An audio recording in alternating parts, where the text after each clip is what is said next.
this new level of better is unfamiliar to them. In this new place, this new level of better, there are obstacles in this better place.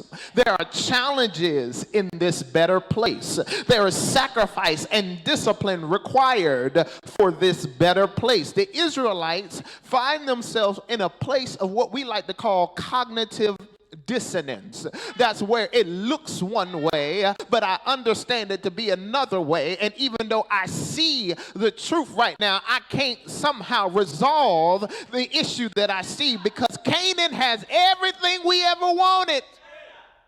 But there are challenges to obtain it. And this is unfamiliar to the Israelites, simply because up until this point, every better and every blessing God designed for them, God has simply gave them. See, when God brought them out of Egypt, the Israelites were able to just sit back, relax, and let God, Moses, and Aaron do all the work.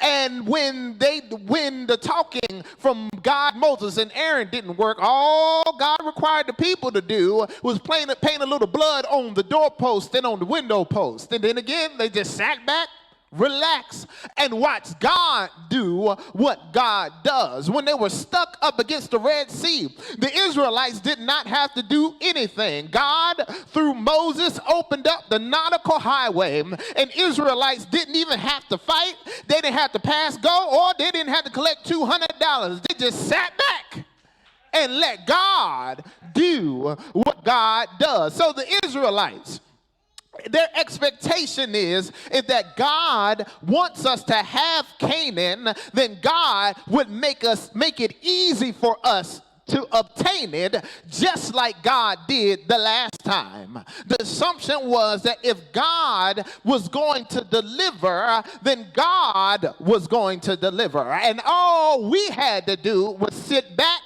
and see the salvation of the Lord. The problem is that when God made better easy for them the last time, when God did all of the work, the people did not appreciate it. As a matter of fact, God did everything for them. God delivered them. God set them free. God did everything for them, and all the people did was complain. I remember they were out in the desert. God delivered them from Egypt, and he provided manna in the desert. And you know what the people said? What is this?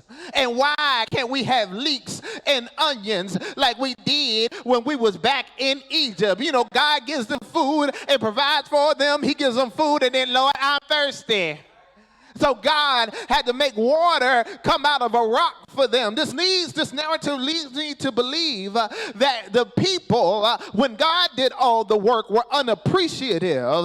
So now, since they were unappreciative of what God did for them, God is going to see how they're going to act when this next work, God does it through them, because you appreciate that which you have to work for. Look,